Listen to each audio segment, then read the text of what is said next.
আমি অনেকগুলো কাগজ এখানে হাতাহাতি করলাম। তো গতকাল ওদের হচ্ছে খাতাগুলোর মধ্যে আমি দেখলাম যে অনেক হচ্ছে রচনা লিখেছে। রচনার মধ্যে ওদের জীবনের যে একটা শেষ দিন ছিল, সেই অনেকটা কথাই প্রকাশ পেয়েছে সেই রচনার মধ্যে। অনুপস্থিত থাকার জন্য ছুটির জন্য আবেদন, যে বাচ্চারা আসলে চিরকালের জন্য অনুপস্থিত হয়ে গেছেন এমন অনেক বাচ্চা এখানে রয়েছেন।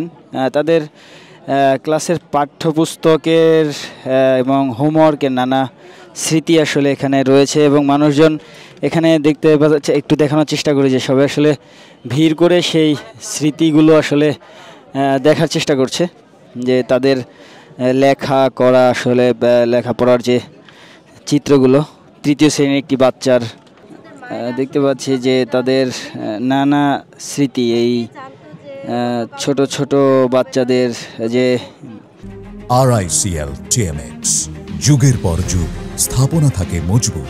ক্লাসের নানা পড়ালেখার যে বিষয়, সে বিষয়গুলো আসলে এখানে উঠে এসেছে এবং এই প্রতি কাগজ এখানে আসলে সেই যে জেট ফুয়েল, যেটি আসলে বিধ্বংসী জেট ফুয়েলের যে গন্ধ, সেই জেট ফুয়েলের গন্ধ এই কাগজগুলো থেকে এখনও আসছে। বিধ্বংসী যে জেট ফুয়েল আসলে এই বাচ্চাগুলোর প্রাণ কেড়ে নিয়েছে, সে জেট ফুয়েলের নানা গন্ধ এখানে আসছে এবং তাদের আঁকা একটি চিত্রকর্ম দেখেন, যে সেই চিত্রকর্ম এখানে পড়ে রয়েছে এবং স্কুল কলেজের এই স্কুলটির শিক্ষার্থীদের এই সকল স্মৃতিচিহ্ন আসলে দেখার জন্য এখানে অনেক মানুষ ভিড় করে আছেন, যারা দাঁড়িয়ে দাঁড়িয়ে দেখছেন এই স্মৃতিচিহ্নগুলো, পাতা উল্টিয়ে দেখছেন তাদের সেই লেখাগুলো, বিভিন্ন হোমওয়ার্ক, নানা স্মৃতি আসলে এখানে পড়ে রয়েছে। অবশ্য এই দুর্ঘটনাটি না ঘটলে হয়তো এভাবে এই তাদের যে লেখাগুলো, এই লেখাগুলো আসলে এভাবে উল্টিয়ে দেখার কথা ছিল না। আমি অনেকগুলো কাগজ এখানে হাতাহাতি করলাম। তো গতকাল ওদের হচ্ছে খাতাগুলোর মধ্যে আমি দেখলাম যে অনেক হচ্ছে রচনা লিখেছে। রচনার মধ্যে ওদের জীবনের যে একটা শেষ দিন ছিল, সেই অনেকটা কথাই প্রকাশ পেয়েছে সেই রচনার মধ্যে।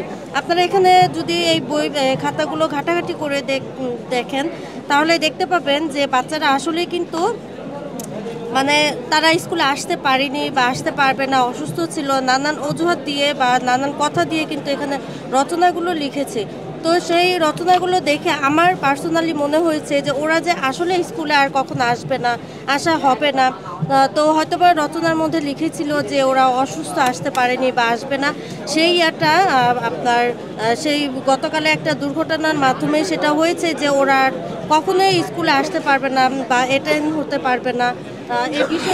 দর্শক, আপনাদের যারা ছোট ছোট বাচ্চা রয়েছে, যারা আসলে এই মর্মান্তিক হৃদয়বিদারক ঘটনা দেখে যারা আসলে সেই বাচ্চাদেরকে আরও বেশি ভালোবাসবেন, আরও বেশি খেয়াল রাখবেন বাচ্চাদের প্রতি, তারা আসলে দেখে আবেগ আপ্লুত হয়ে পড়বেন হয়তো এই বাচ্চাদের যে স্মৃতিগুলো। যেমন দেখেন এখানে একটি দরখাস্ত, অনুপস্থিতি থাকার জন্য ছুটির আবেদন।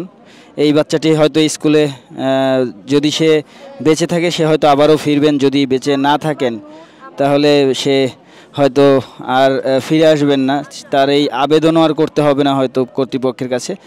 এমনই একটি হৃদয়বিদারক পরিস্থিতি আসলে উত্তরার এই মাইলস্টোন স্কুলে এই মুহূর্তে দেখা যাচ্ছে। তাদের সেই স্মৃতিগুলো একটু সবাই হাতে নিয়ে একটু হাতড়িয়ে দেখার চেষ্টা করছেন। এখানকার অনেক মানুষ আসলে দাঁড়িয়ে আছেন, এই স্মৃতিগুলো দেখার জন্য এসেছেন, যারা দূর দূরান্ত থেকে।